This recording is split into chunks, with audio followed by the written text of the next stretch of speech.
Real Issues is part of There's a Podcast for That Productions, a group of podcasters, YouTubers and bloggers bringing you a variety of content in a variety of forms. Whether it's discussing film, debating life, or just, well, talking straight up nonsense really, we want to bring you something a little bit different. So why not check out our network?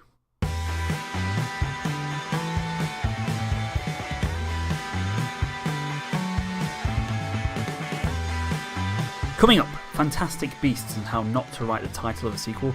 EA caves and stops microtransactions, even though it's so ingrained in the game it's probably broken now. Is Skywalker free Star Wars?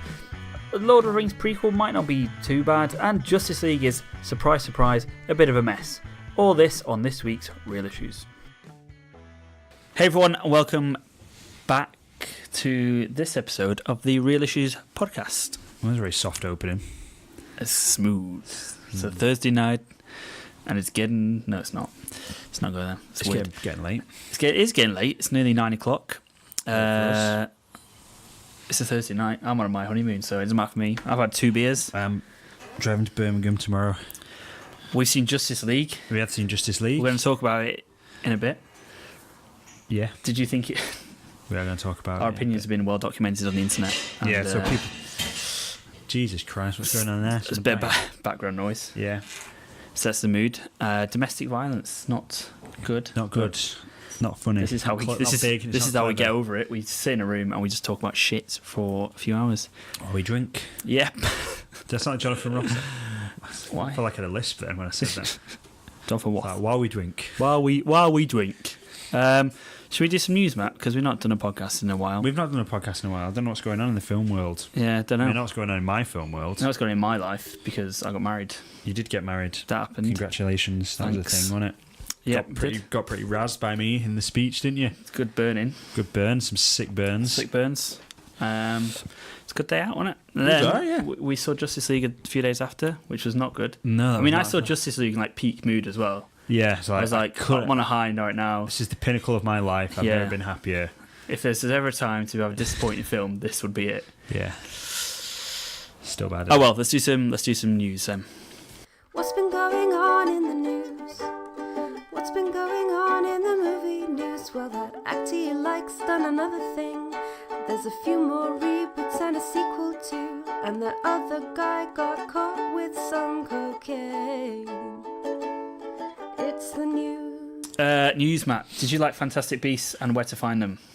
I thought a lot of it was very good, and some of it was a bit weird. Which bits are weird? The Johnny Depp bit. That was weird. And mainly that bit actually. It's the only part of the film I had a problem with. The rest of it I was like, this is good fun. Because Johnny Depp's a weird domestic abuser. Yeah, that's not what the main problem I had. It was his whole get up on it. It was a bit weird. His hair was weird. His mustache was weird. His eyes were weird. I mean, you didn't really need him in the film. You just kind of needed his presence, and even then, just have Colin Farrell. Colin Farrell was fine, wasn't he? Yeah. Colin Farrell was pretty good in that film. I liked him. He was good. It's a sequel, Matt. I don't know if you know this. There is a sequel. There's 5 films, maybe. Something 4 like sequels, that. 5. I don't know. There's lots of them. Yeah, it's too many. It's got a title. Fantastic Beasts. It's not a good title, is it? The Dawn it says of Curse Justice. of Grindelwald. It's not. It's Crimes of Grindelwald. The Crimes of Grindelwald. The Crimes of Grindelwald. Do we need to remind him that Grindelwald's done crimes? Like, I think we all know that. He's a naughty boy. He's a bit naughty. He's not a good one. He's not a good egg. What's going on with this franchise, man? Yeah, I don't know. So how does... Why is feels this... like there's 2 very different ideas that are... It's like we've got this idea for a film of like Dumbledore, Grindelwald, which is like...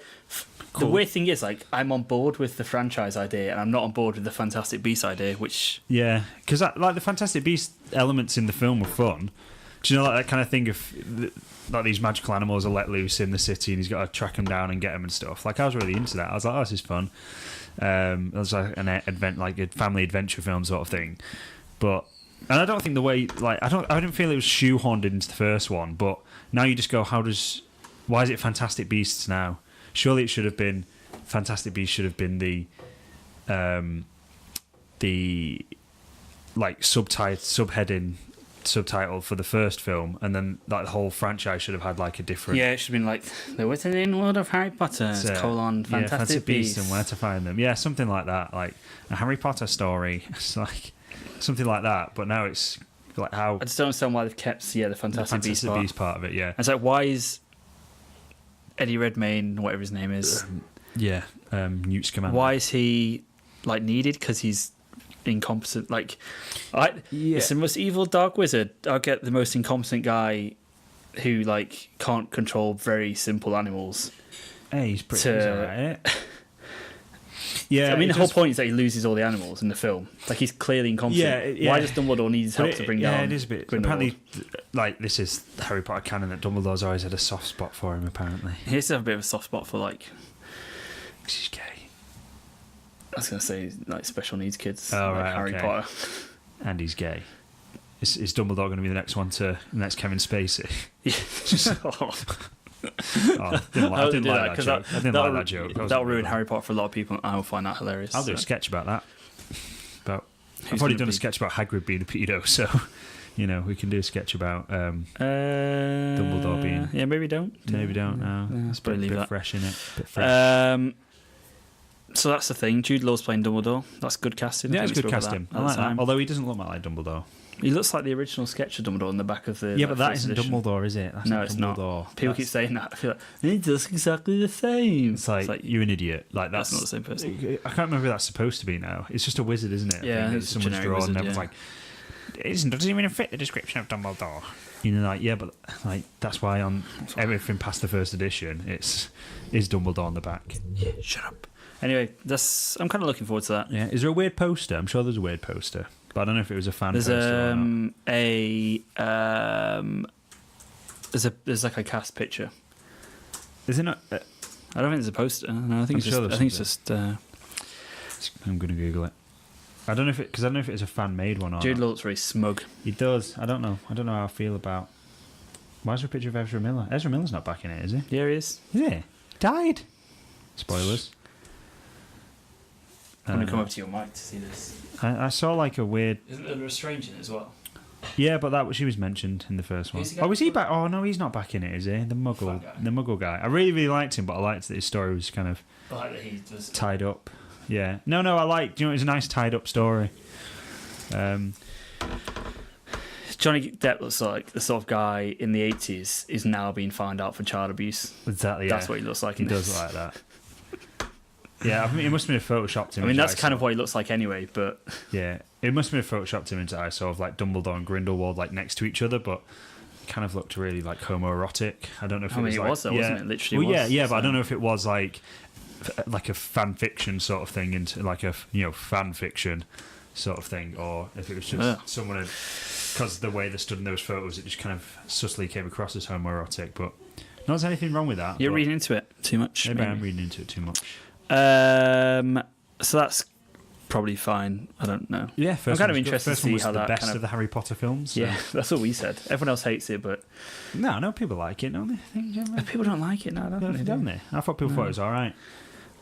I thought it was the best Harry Potter film. I did as well. Like the Harry Potter films. Battlefront, Matt. Pew pew pew pew. Controversy in the Star Wars. Noise? This one. Yeah, sorry. I'm going to edit in sci-fi. No, don't do that. I did that on my last podcast on the Existential Tangent. Steal my jokes. Just edit that bit of me doing that edit in the Existential Tangent. It's not Inception. I'm not doing. I could do an Inception. Podception. Leonardo DiCaprio. Yeah. So there's big controversy about the pay to win loot box gambling thing. Basically, you could pay money to open loot boxes, which give you better stuff, better shit. Basically, and apparently it's really evident as well. Yeah, it's really sad because obviously, like, we've spoken about Overwatch like a few times on here, which does have a loot box system which you get for playing the game, but you can also buy. But it's all just aesthetic things. Like, it's not at all improve. It won't. It doesn't improve the way you play the game. It's all just a thing. Yeah, it's all just a thing of if you want that certain skin, you can buy that certain skin, and that's fine. Like, if you're sad and have nothing else to spend your money on. I mean, I'm not going to say that, but if you want, quite happily say if you want to do that, whatever. But this kind of like thing that you can just spend some money, get a mint gun, and then just destroy everyone else. It's kind of against the whole gaming dynamic, really. Like, the whole idea of getting online, just playing with some people, and it's you're gonna have people that are better than others, but it's quite an even playing field. It's like, what are you doing? You're just completely taking away that aspect of gaming that, you know, anyone, anywhere can be playing this.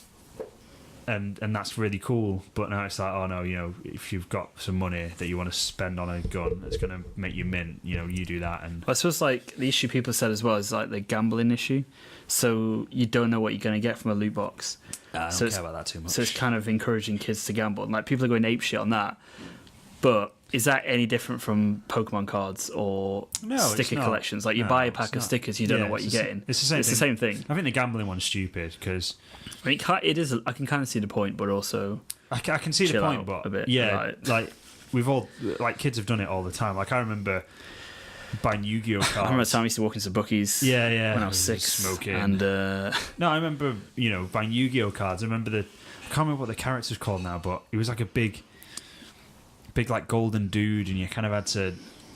You had like, do you know, like usually a Pokemon card would be, or a Yu-Gi-Oh card, you'd have just the character on one card. He was made up of like 6 cards, so you get like his left arm, his right, but you need all the things. You remember? And I got like guy nicked him. Oh yeah, was it Pokemon cards? Yeah, it's Pokemon cards. Bilal. If you're listening, Bilal, you've stole my still angry. You stole my childhood. Silver Dragon or whatever it was from Blue Eyes White Dragon. Yeah, from Yu-Gi-Oh. Yeah, that's Bilal. I'm coming for you. But yeah, I got a left arm of him, and I can remember I bought loads of packs and I got one, and then I was like, oh my god! And then I spent ages trying to find the rest of him, but it's basically the same thing, really. So chill out, people. But yeah, I think the pain to like win things just completely wrong. But makes EA me not want to play that game. EA apparently now removed. They've removed all the.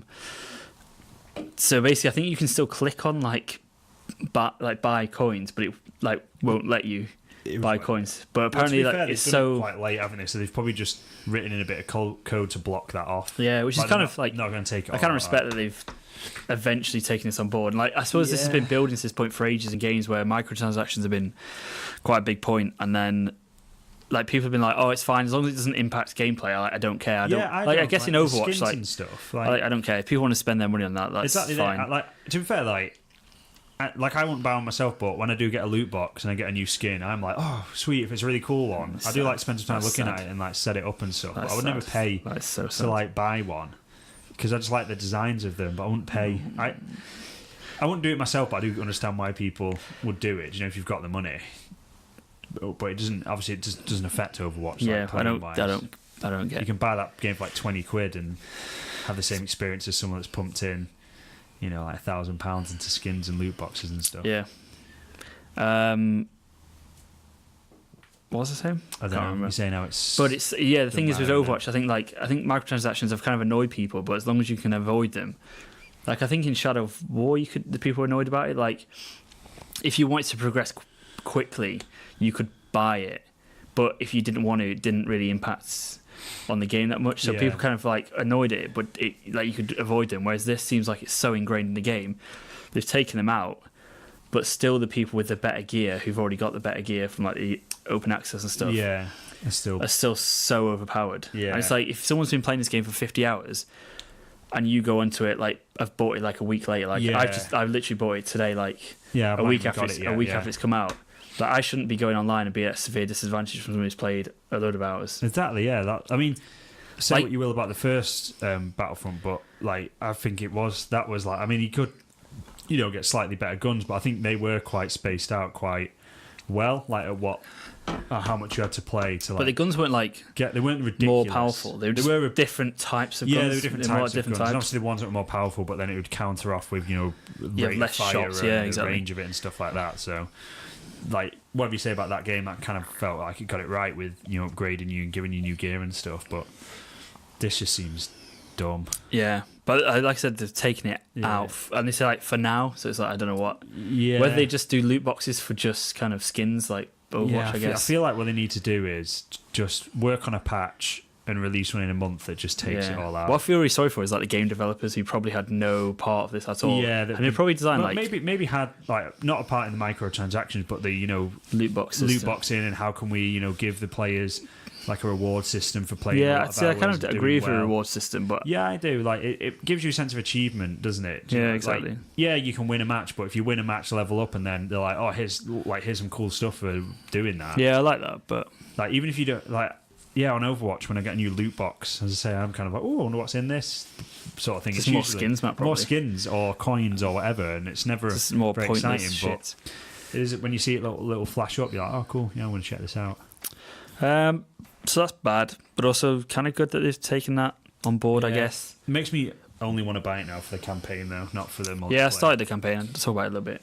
Yeah, in a bit. Reviews. More Star Wars. Ryan Johnson. Easy. We didn't talk about this, did we? I don't think so, no. Ryan Johnson's done episode 8.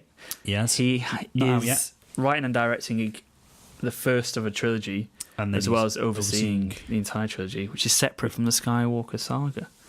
So is this going to be episodes? I don't think it's going to be episodes. No, it's just going to be like a set standalone trilogy.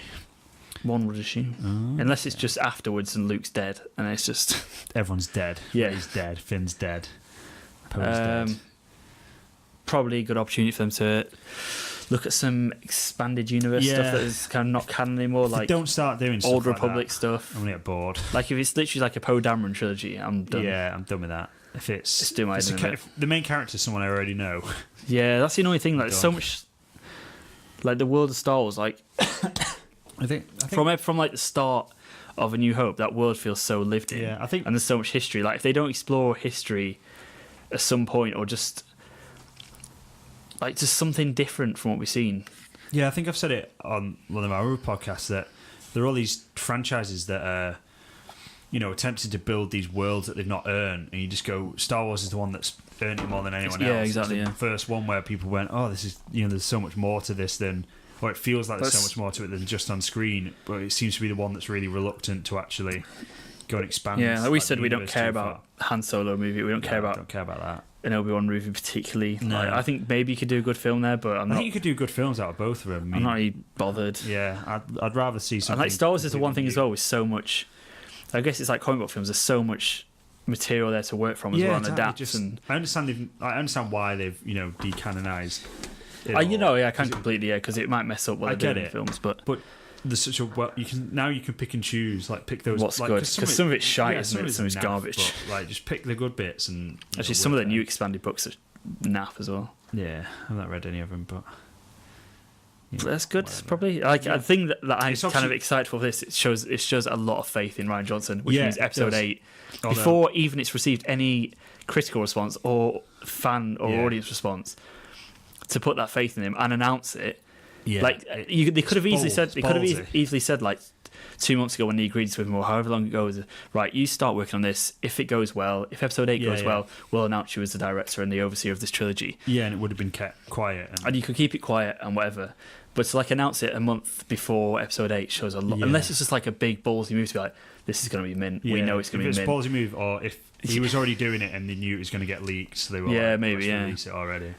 You don't know, but it is encouraging. It's making me look more excited for it. But I've stopped watching anything for Star Wars. There's other TV spots that people keep posting. I'm not watching anything. I'm not watching any of it. I've been impressed with myself because I usually I watched a load of Justice League stuff, but I think that's because I didn't really. Yeah, I didn't care. I just wanted like a glimmer of hope before I went into that later. film. Yeah, but the more you watch, the more. Yeah, exactly. Yeah. Sinking despair. More news on the Lord of the Rings reboot. So this is not a reboot. Yeah, exactly. This is what I was going to get onto. So I think we talked about this where there was I think it was leaked. Was it leaked? It wasn't officially announced, was it? I think it was like... It wasn't leaked, but... It's like rumours. It was rumours that... Of a Lord of the Rings reboot. Yeah. The Tolkien estate were in talks with Warner Brothers, and... Not with Warner Brothers, sorry, with Amazon to do a Lord of the Rings reboot TV series. But it's not a Lord of the Rings reboot. No, it's not. It's a prequel series set between The Hobbit and Lord of the Rings. So whether this is still like... canonically part of Peter Jackson's universe, because it's still going to be Warner Brothers, isn't it? Yeah. So it could possibly be. Yeah, it could be. Yeah, part of that universe, and it's obviously going to be Wetter on board. Yeah, it's going to be based obviously on. The budget's going to be like nothing compared to what. Yeah, but if they get a like Game of Thrones style budget, yeah, true. Because obviously Amazon's, as we were saying, like the week are having a reshuffle with their TV shows and stuff, so they could, if they've cut a few things, potentially put a big budget into this like Game of Thrones does, which is what, like 10 million episode, I think. Yeah, and of course that thing where you don't need to show like the first few seasons of Game of Thrones, we just don't show the battles. Just be clever about it. Clever. And like Lord of the Rings, the battles were cool, but it's not about the big battles, is it? It's a little bit. it's not just about that. It's not just about that. Just about that. But like cool. Helm's Deep is spectacular. Best battle sequence of all time. And we'll talk about what makes a good battle sequence later on in the podcast. Yes. It's something to do with practical effects. Yeah. Sets. Yeah, go somewhere else other than the sound studio. But like, it's really annoying me because loads of people are like talking about this as if they keep saying Lord of the Rings series. It's not a Lord of the Rings. No, it's not. Like Tolkien's work is not called the Lord of the Rings. Yeah, it's a The Lord of the Rings is the Lord of the Rings. Yeah. I know it's going to be based on. I think some of it's in the appendices. Yeah, which probably is, but the appendices aren't really Lord of the Rings. It's just irritates me because people are like, why do we need a reboot? It's not a reboot. Stop reporting it as a reboot. Shut your face. And I suppose like Warner Brothers, that's real professional. I know, yeah, I'll turn it off. And the Tolkien estate they're referring to as Lord of the Rings series as well, which is like obviously for publicity and to make it look like, oh, we're doing Lord of the Rings again. Everyone loves Lord of the Rings. Because you can't say Middle Earth. You know how many people actually know what Middle Earth is? Oh, it's like Star Wars. Yeah, it's like Middle Earth, or is that Dungeons and Dragons? So you've kind of got to like do that, but you've got to. But it's annoying where I've seen like film journalists moaning about having a Lord of the Rings reboot. I'm like, you're a film journalist. Yeah, it's like your site has reported on this, and it looks like it's a Lord of the Rings. Why are you spreading like this false kind of dialogue about fake news, man? It's all fake news. It's all fake news. But I'm kind of excited for that if it's going to be different. Yeah, I think like one of the things they're probably going to do is an Aragorn. Like, I don't know how many series they're going to do, whether it's going to be a long-standing series or like a little mini-series, one on Aragorn, maybe a bit of Gandalf. Because there's a load of Gandalf stuff in the... Oh, but Ian McKellen. Yeah. Like, you can't recast Ian McKellen. You can't, like, that's the kind of thing like, that you... At least if you do, like, Aragorn, you could do a young version of the character. You could, like... I mean, Vigo's like awesome in that role. Incredible. I love Vigo. I feel like you could get someone else to do that. I feel like you could with quite a few of the roles. I mean, they wouldn't be my version of that character, but like Ian McKellen, I'd be genuinely offended if there's someone else in that role. I think. I just don't know how you did Jude Law. Jude Law, yeah. Exactly, that's some weird. But you couldn't know because he'd still be the same age because he's always been an old man. So he'd have to look the same. He'd have to look old. You'd have to get an old man to play. Yeah. Ian McKellen, he's not aged really either. Yeah, he might die halfway through though. Yeah, good. That'd be sad. Yeah, he's going. He's pretty old now. I think he's 80s. Yeah, he's pretty old, but he's going well. He might be. You never know. You never know. Do you? You never know who the Lord's going to die, or he's going to be a pedo. Oh, that's what happens. Yeah, I wonder what 2018 is going to be for your heroes. Yeah. Probably the scumbags turn out to be really good guys. Yeah, like Casey Affleck's like helped loads of kids in Africa with AIDS or something. Casey Affleck made me cry. No, he didn't. Jared Leto is actually not a sex pest. Yeah. Just some Batman news, Matt. I'm always... Ben Affleck has said he wants a classy and cool way or something like that to bow as Batman. Because he's fucking fed up of this shit like everyone else is. Yeah, and you can tell. You can tell. He's fed up. He became an alcoholic during Batman v Superman. And you can kind of tell that he might be an alcoholic during Justice League. Yeah. Yeah. I don't mean to make light of alcoholism, but yeah, it's not. He doesn't look particularly happy in interviews or when he's talking about it. Like every time I've heard him talk about it, he's like, is that one thing that was at Comic-Con where like Matt Reeves had been announced and stuff and he's like, I'd play a fucking monkey for this man. Yeah. And now there's more, now he's talking about how he wants to leave the franchise. Yeah. And he's something like the way he spoke about this before Batman v Superman. He was so and he was, I think he was excited. Like, he got promoted for Justice League, didn't he? To like exec producer. Yeah. And then he was obviously announced as director and writer of the Batman. And it looked like it was going to be like, oh, Ben Affleck's going to save this whole thing. Yeah. Ben Affleck's going to be creative involved. And we know like Ben Affleck creative as well is really good. Yeah, like a lot of stuff he's been involved in. Every film he's been in has been at least competent. Yeah. Like, and The Town's really, really good. Argo's good. Argo's really good. Live by Night was underrated. I think Live by Night. People had a go at that. I thought it was fine. Yeah, I had a good time with that. Yeah, I had a good. I think people I was never bored watching it. I think it wasn't the greatest thing ever. Yeah, exactly. I think a lot of people. I think because it's Ben Affleck, people are like, Ben Affleck, it's cool in it. Batman, let's have a go at him. Like everything, Gone Baby Gone. That's really good. Oh yeah, I've seen that. That's really, really good. So everything he's done is really good. So it's kind of like they built this up, or I built this in my head thinking, okay, Batman v Superman, I was disappointed with. But I like Ben Affleck. I liked him in this. I like all his other films. He's now been promoted to exec producer on Justice League. He's going to make sure that goes well because he knows what he's doing. Does he? I don't know. And then, obviously he leaves the Batman. There's rumours about him leaving. And now these rumours are kind of. Then he kind of said, "Oh no, I'm definitely in it." And now these rumours again coming back about how he wants to leave the franchise. He needs to come out and just tell the truth and just be like, "Do you know what? There's so much weird stuff going on." But after that, I want to, step aside. I don't think anyone would blame him for whatever reason. Like burnt as well. Like he's done so well to turn his career around after some particularly like the Daredevil era where people would just ripping into him, and you just think, just step aside, Ben. Step aside. Like there's no shame in it. He's the real loser, I think, in all of this. Like everyone else seems to come out. Everyone else, I just go, all right. Because I feel like he's not really like been a part of why it's bad. Yeah. I feel like he's got a lot of. He's lost a lot because of it. Yeah. It's like Gal Gadot's come out quite well, and like Zack Snyder gets a lot of stick, but I feel like he's at least partially to blame for a lot of it. Yeah, I feel like he is, and obviously with his personal circumstances as well, people kind of don't want to blame him too much for things nowadays. I think he does have a lot of fans as well, like still out there. Ezra Miller's spoiler looking all right. Yeah, his career's going. There's people that are coming off this, and like Gal Gadot's done really, really well. Yeah, no, she has, because I think she'll carry on doing things. I don't think she's even the best actress, but at least she has like a charm, doesn't she? Yeah, she's charming. She's good in the role, and she's not like a Fast and Furious actor who just kind of think they're like Vin Diesel kind of thinks he's a good actor, and like I think it's kind of a bit obnoxious. Where she's just so like humble and just I don't think she's not like Oscar worthy, but she's a good solid actress. But yeah, he just come out there and just tell us the truth. I just want to know what's going on. Yeah, like behind the scenes. Like we'll talk about this, I think, in a bit as well. Like the whole universe is just what is going on. Like who, like Marvel, you always know like Robert Downey Jr. signed on to do all these films. This is what he's doing. I know to an extent that kind of removes like some of the danger. If you're like, oh well, I know he's in Infinity War, so he's not going to die in. Civil War, whatever. You kind of know that, but at least you know that the studio has a plan for what they're doing 5 films down the line. And you've kind of got to do the Marvel DC. Like I'm not a Marvel or a DC.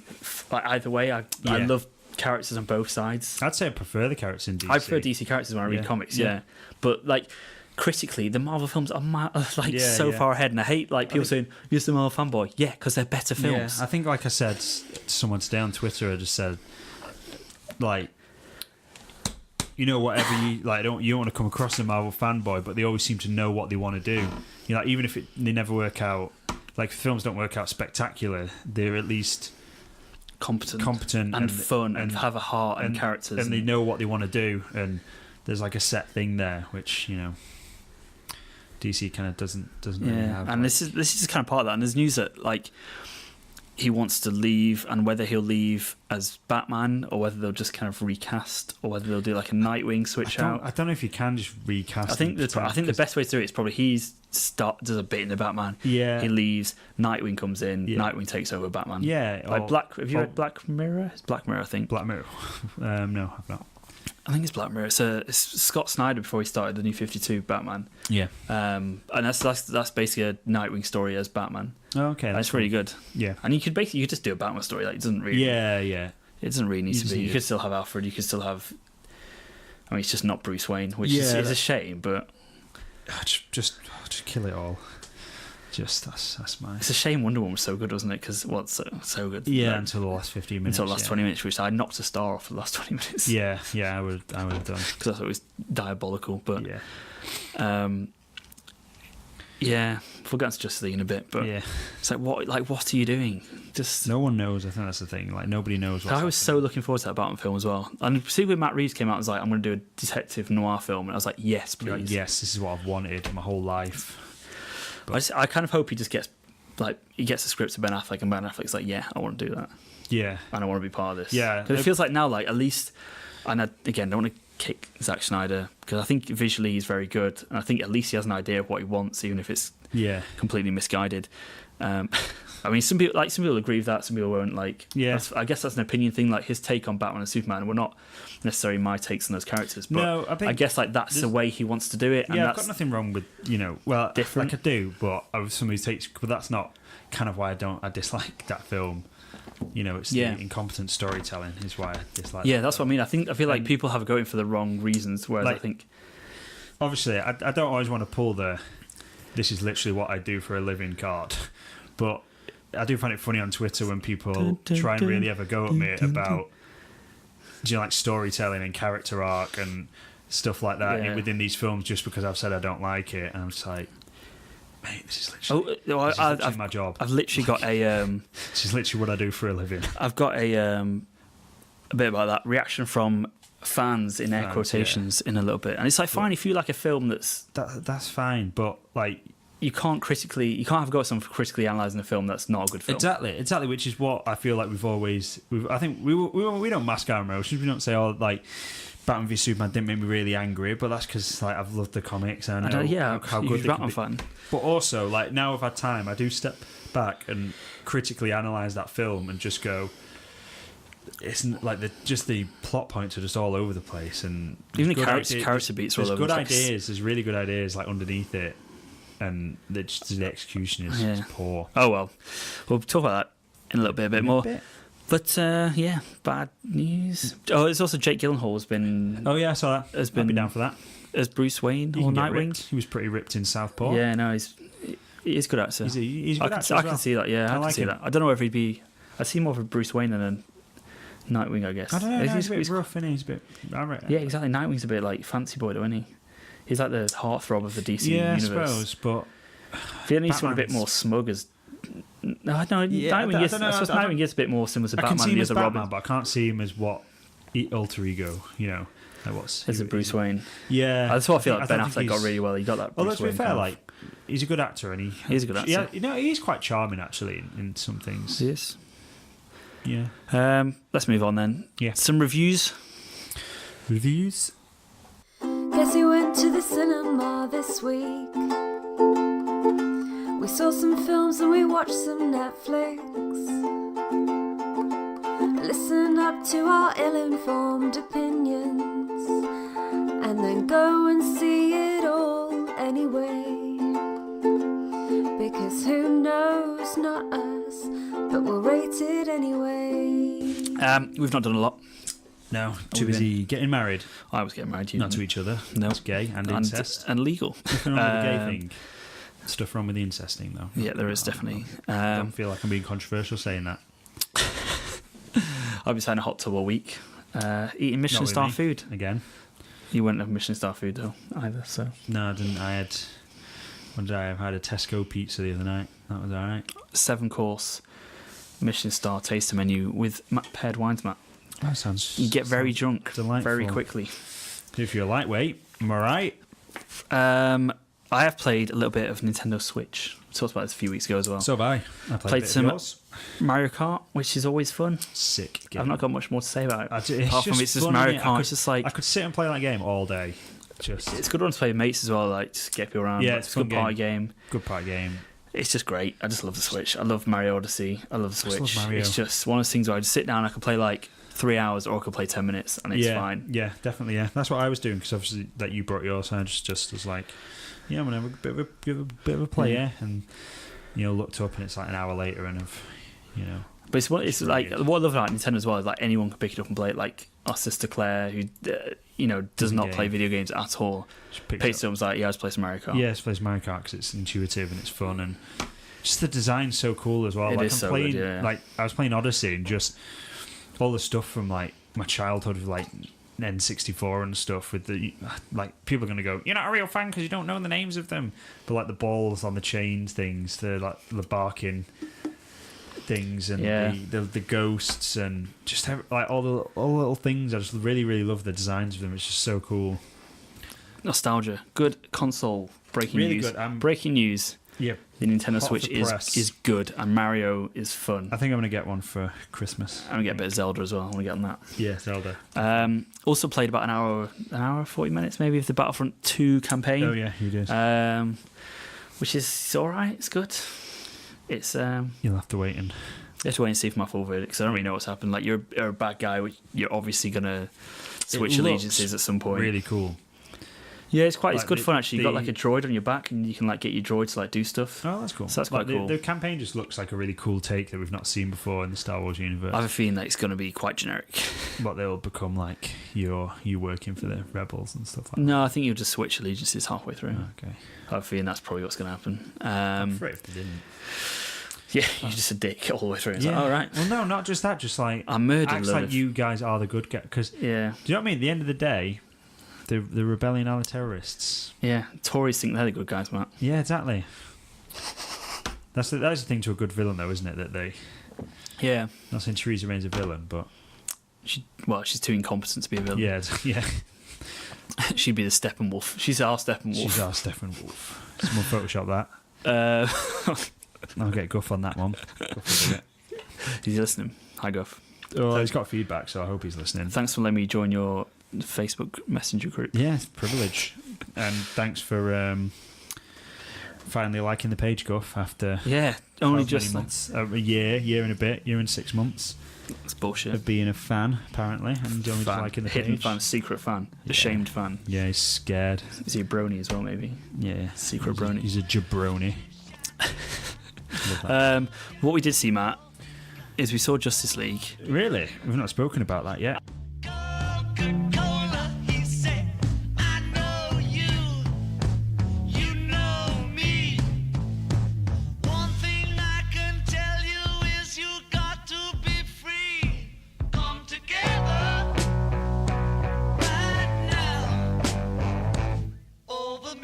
Did you like it, or did you think it was a big pile of shit? I thought it was very bland.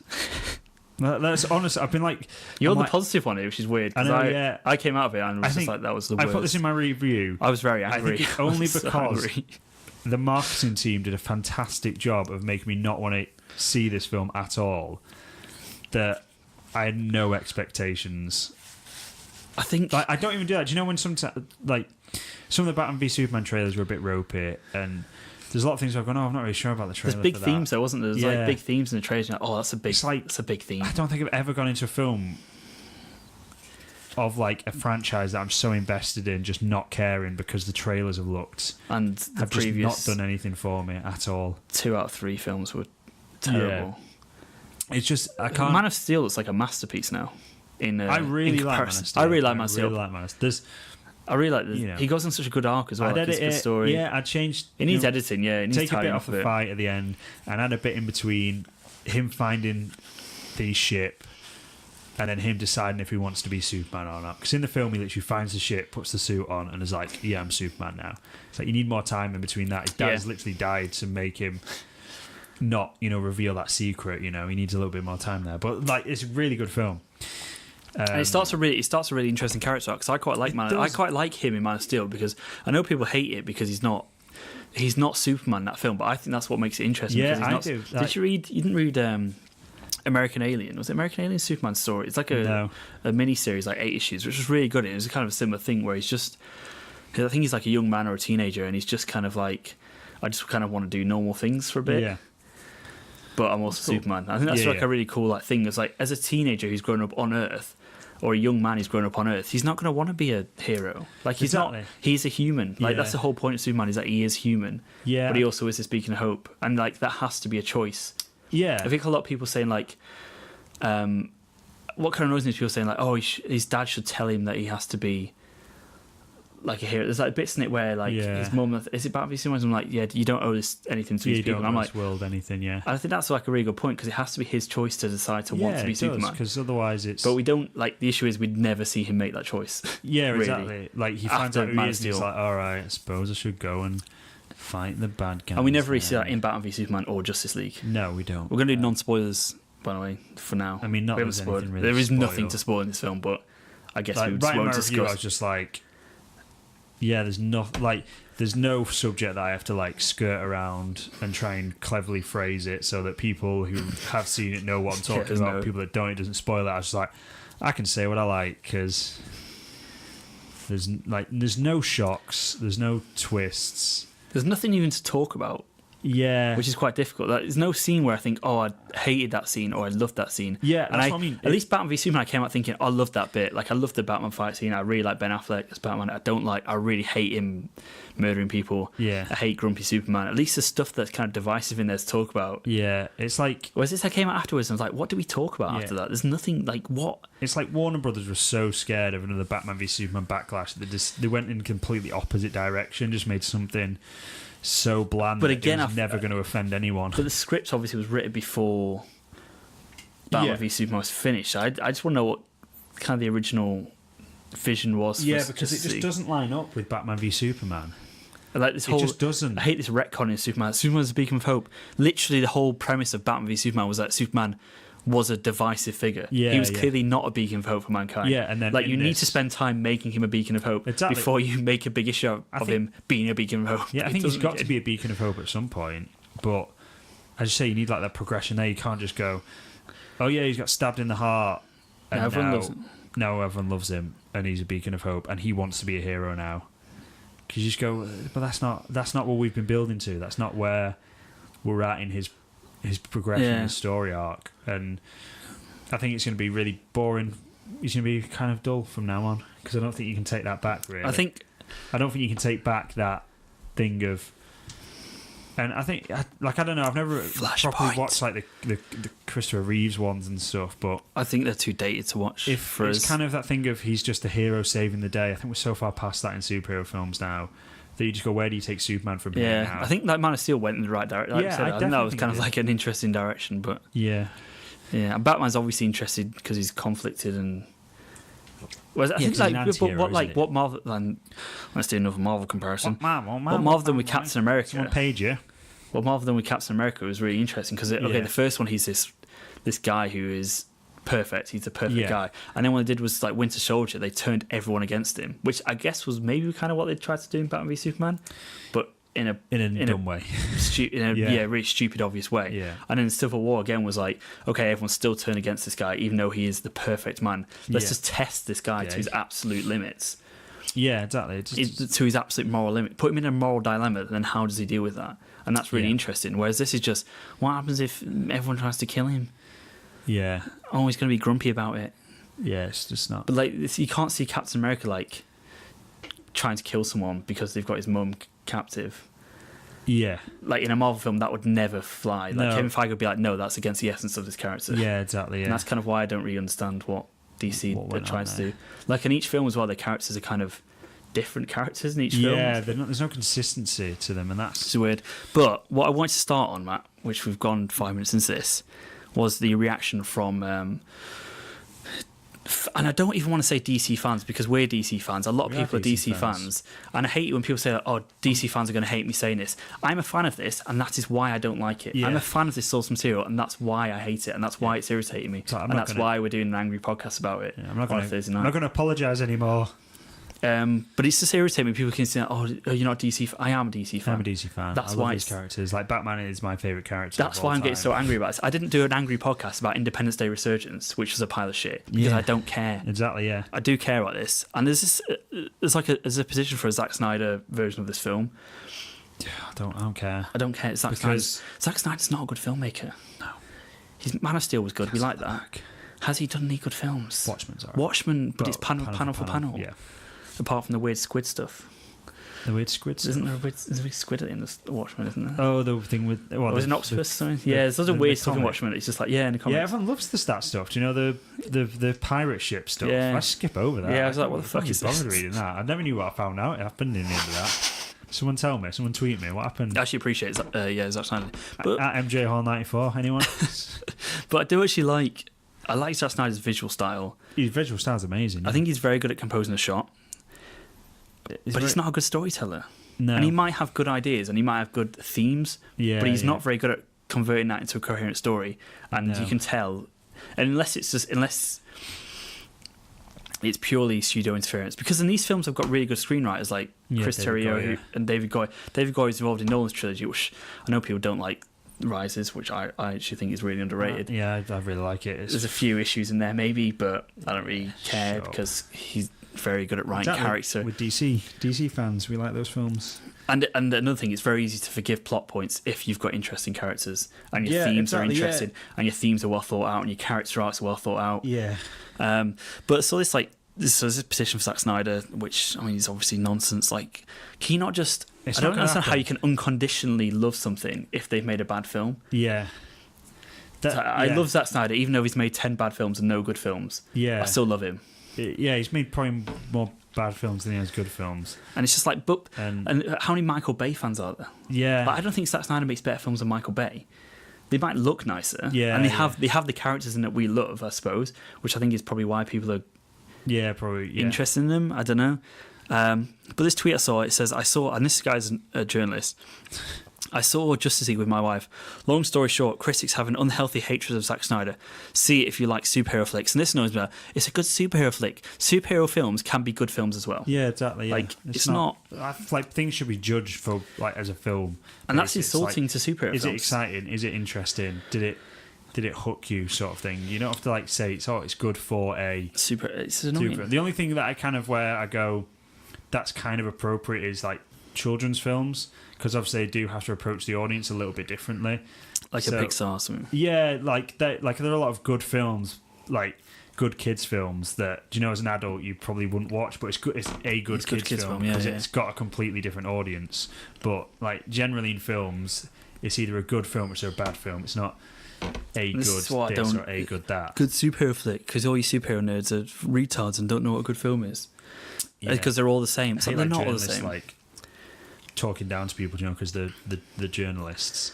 Where's it gone? Yeah, so he said that, and I hate this thing where people think that critics are intentionally bashing DC, and somehow think that critics are professionals at what we're doing. They're getting paid to do this because they're better than us at it. Long story short, well, maybe. Like they've studied films, they watched all the films, they review films for all a living. The films. They've watched all the films. Right? That's how you get your journalism card. You watch all the films. They've like watched all the films. They're like trained. They're professional. Like I wouldn't say like, oh, this builder thinks that my house is perfectly built, but I think it's shoddy. He's a professional. He knows what he's talking about. You don't. Yeah, exactly. These are people who are paid to critically analyse film, and these are people who are film fans. Yeah. I was about to use like the doctor analogy, and I remember how many people disregard. Yeah, like anti-vaxxers. Yeah, people are idiots. This is the thing. Oh yeah, people are just stupid. But I don't understand why people seem to think that they have this hatred and want to dislike a film. Yeah. But most of them were just like you and me, and probably have read DC comics growing up. Yeah. Probably love these characters. Probably love Nolan's films. Want to see a good film. I want to see a good Justice League film. I can't pretend that I love Justice League when it's a bad film. Yeah, I mean, it's just irritating. It is irritating. Very irritating. I don't know where to go with that, but stop being. It's really childish as well. It is. It's like, you don't like the thing that I like. It's like it's in the school ground where you're like, ooh, you like City, I'm going to push you over. Like, you just hate Zack Snyder. I don't hate him. He's probably a really nice guy. He seems like a nice guy. He does, yeah. But he's made some bad films. Yeah. And I'm going to say it's a bad film if it's a bad film. Exactly. It's like he's a big boy. Made some bad films. I love Peter Jackson. He made 3 bad films. No, 2 bad films. First one's good. Is it? Yeah. There's some good stuff in it. I'm scared to revisit those films. No, I think the first one's actually genuinely a good film. But it's still miles off Lord of the Rings. Yeah, yeah. That's kind of thing. Yes. Like I love him, but I'll still admit that. And I'm a big fan of Tolkien. I'm a big fan of Peter Jackson. I'll still admit I don't like the Hobbit trilogy. Exactly. It's unbiased. That's what it is. Exactly. This is the thing. They claim it's biased when actually it's completely unbiased. And they're the ones who are biased. Surely liking it unconditionally is biased. Yeah, that's exactly what I don't understand. Is people who are unconditionally in love with these films. Like one of my friends has liked it. We got some feedback off him in a bit, but he does recognise the faults in it. But he was like, but genuinely, I did enjoy good time. it. That's fine. That's like cool. It's the people I've can't say there's not faults in this film. It's the people where I've had conversations with on Twitter, and they're like, "Yeah, I agree with your points, but I really enjoyed it." I'm like, "Yeah, good for you, great. I'm really happy." I wish I enjoyed it. I wish I enjoyed it as well. It too. But there's people who are like, I've had a conversation with saying, I'm not going to name names, but I was saying like, it was so safe and so bland and so dull, and she was like, safe. It wasn't safe. It was risky, and bringing Superman back was risky. And I'm like, in what way was that risky? It's not risky. Like, Joss Whedon's scenes were all risky. I'm like, I mean, that's wrong. It's not. None of that film was risky. I mean, if you enjoyed it, fine. Yeah, but none of the it was not a risky film. There was no twist. There was no turns. There was nothing surprised me. About the film at all. It was just apart from how much I didn't care about the fact that I didn't like it at the end of the film. Exactly. It's the only thing I might edit that out. It sounds a bit bitchy, but. Nah, I'll leave it in. I don't need to have a go at people. It's like I can accept someone has a different opinion, but when they're just categorically wrong, it's just it's hard, isn't it? Go home. Stop being biased about it. Yeah. And she also had to go at Joss Whedon. So she thought Avengers was safe. Like Avengers was the first thing to do a superhero team up. Yeah, exactly. Yeah, I mean, it retrospectively, it's very safe. Like it plays it by the cards, but it has interesting characters. It has an interesting villain. It's an interesting villain. and It's funny. it was the first one to do it. It's a lot of heart in it. It's the first one to do it. And they earned the right to do it. Yeah, exactly. Non-spoilers, Matt. Do you want to do a plot? Superman's an inspiration to the world now, even though nobody liked him 5 minutes ago in Batman vs Superman. Batman has started to track parademons, which are apparently springing up all over the place because Superman's dead. Steppenwolf is using the Bifrost to travel to different worlds. I didn't think that. And collect. Idris Elba's just everywhere. Yeah, and collect. You just see everything, and collect boxes of things. I don't know. Mothers. Yeah, mothers. He calls. I don't know what that is. It's ambiguous things that destroy the world. Yeah, and I mean, it is an Infinity Gem, isn't it? But more ambiguous. yeah. At least Infinity Gems have like individual purposes. Yeah, like, purposes and names. It's just a box. So you stick it with some other boxes, and then some shit happens. The world, yeah. At least make up some nonsense for us to believe in. It's like, oh, we're just going to make up nonsense anyway. Everyone knows it's going to be nonsense. Shall we just not bother making up the nonsense? Yeah, probably. that'll take an afternoon. We just won't bother with that. And then Batman captures a parademon, and which he's we don't need gathered a lot of much. information, and then he decides it's time to get the old team back together. No, together, not back together. Get the team to come together. Flash, Cyborg, Aquaman. my bro, Aquaman, all fully fledged, developed characters with a good backstory and have good motivations for being involved. Yeah. To be fair, Wonder Woman, she's already in. She's coming back into the world. She doesn't need a motivation. Like we know what she's about. Cool, solid. Batman, know what Batman's about. I mean, just so bad. He's not great, but in this film, but he's there. He knows. We know why he's there. We know why he's forming the team. Cool. Flash. He just wants to be part of something. He's a kid. Batman comes into your room and goes, "Want to be part of my super team?" I mean, I say yes. You ain't gonna say no. I'd pretend that I have superpowers. Exactly. Yeah. Who else we got? Cyborg. There's something there. There's an interesting story there, I thought, with him. Like, there is an interesting story there. It's just not given the screen time to actually. I think it's just been edited out because there's a lot of stuff in the trailer of him, and we're still on spoiler free, by the way. But I mean, like I said, there's nothing really to spoil. Yeah. But I feel like there was something there. There's like hints of like the odd dialogue, the odd line. I was like, oh, there's something. There's something this going whole on idea there. that he's made by the mother box, and I mean, probably don't go any further than that, just in case. But no, just there is some cool stuff there, but again, it's not explored at all. His like motivation for being part of the team is just kind of, well, I suppose I should. Yeah. And then Aquaman, who again, there's some weird like lines of backstory. It's like, can you explain what that meant? Yeah. I feel like there's a lot of this film that, as someone that doesn't really know DC would go into, would kind of be quite confused. Like, what the fuck is this? About what why is he underwater now? Why is there's no explanation of like what there's his no powers are. Cyborg like at all, really, either. Yeah, if you've not seen that one horrible scene about v Superman, you'd have no idea. Yeah, exactly. And even that, you just go, what is this dude? Oh, right, it's a robot now. It was RoboCop. Like, what's going on there? That was horrible design as well. Aquaman was one of the most annoying parts of the trailers, and I thought it was going to be a massive part of this film. Here's my favourite scene in it. He's like criminally underdeveloped. I suppose again they're like, we've got an Aquaman film. It's like hot, but it almost feels like that. Fair, that offended me a bit because like I was not looking forward to Jason Momoa. I do like Jason Momoa, cool guy. He seems like a nice guy, yeah. Cool guy. Is he a good actor? Sweet hair, good beard.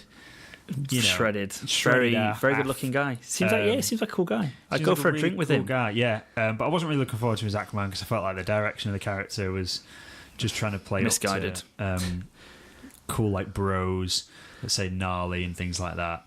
And no one says gnarly. But then in the film, he's like, no, I'm not going to be part of your team, mate. And then spoiler alert, he's just like, all right, I'll be part of your team. Like, I'm not exaggerating. That's literally what happens. Yeah, he literally just goes for a swim, comes back, and is like, "All right, I'll be part of your team." Oh yeah, okay. And that's really annoying. That it must have been something cut from that. I feel like there's a lot cut from this whole. I feel there's bits that are just.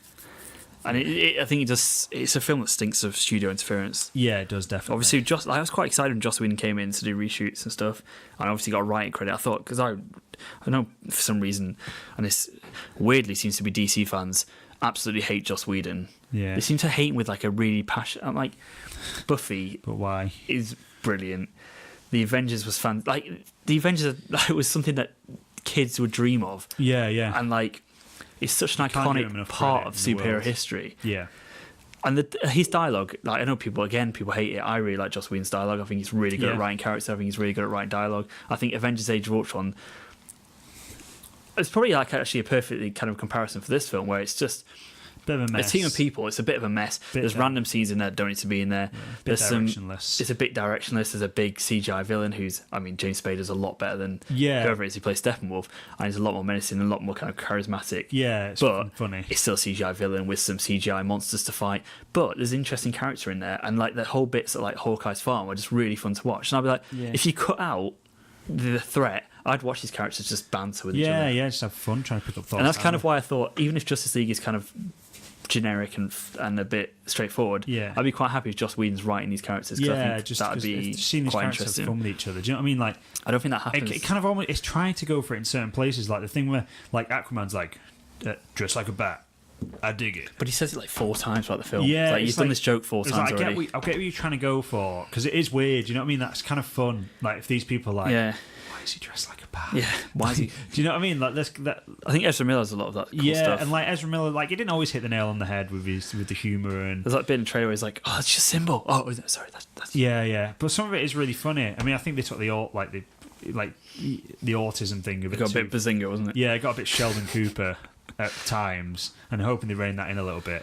I'm quite looking forward to it some film. Actually, but I really like there's enough in with him to go, do you know what? I'm looking forward to seeing him as the Flash. Actually, that could be quite fun. Cyborg, I'd be interested in seeing more of him. Yeah, I thought at first I hated him, and I thought actually no, he's got some interesting. But even like Aquaman, I'm kind of like the characters individually. I'm kind of like.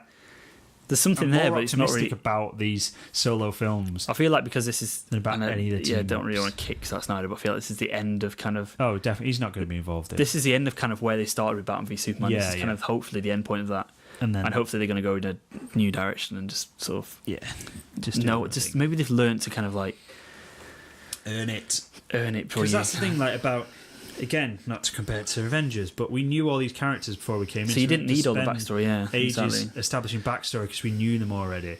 And the people that didn't care, like, wouldn't care anyway, so they would just enjoy the film. But the people that did care were like, oh yeah, I know who these people are. Yes, that's a funny joke from previously. And like Thor and Loki, the whole point of Loki being a bad guy had weight because of Thor, the first Thor film. Exactly, and it was kind of like, oh, this is really cool. Whereas with this, it was like 3 of these characters we've never met before, and we''s had no introduction to them. Yeah, they're just there now. They're just here now.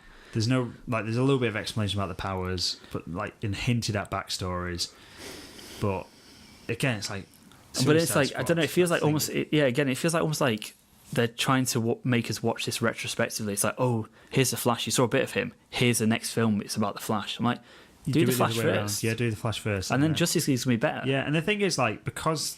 I know people have said this a million times, but whatever. Like, team-up films have worked, like, for Marvel, and you know that they work. You know that the audience are going to come and watch it, so don't be afraid that you've got to rush it out. Do you know what I mean? But, like, obviously with Marvel, when they, Iron Man, the Hulk and stuff like that, they had to be careful because they didn't want to rely too much on building something that they didn't know that they were ever going to get.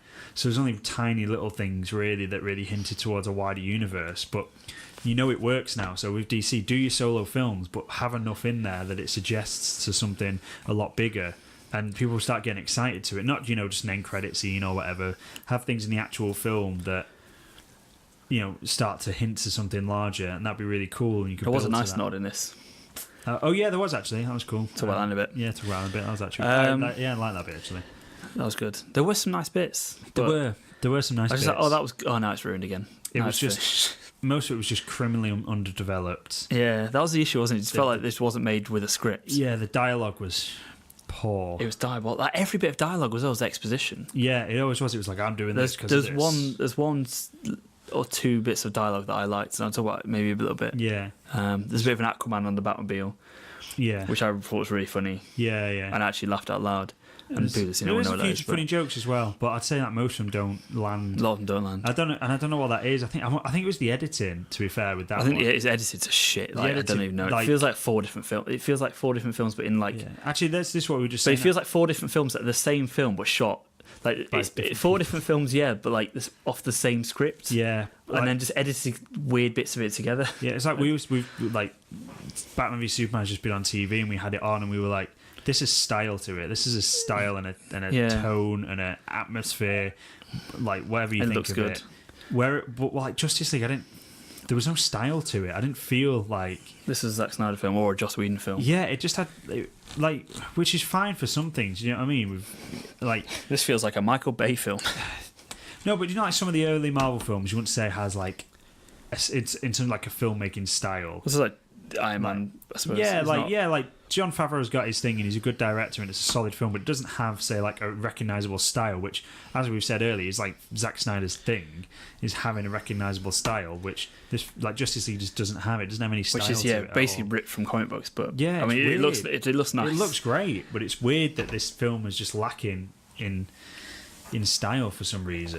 Like that was the one thing I was kind of going, it's probably going to have a cool. It'd be at least be interesting shots to it. It's a weird thing in me. Like I kind of have like a weird affection for Batman v Superman. Yeah, I kind of hate it. Yeah, it's a love-hate relationship.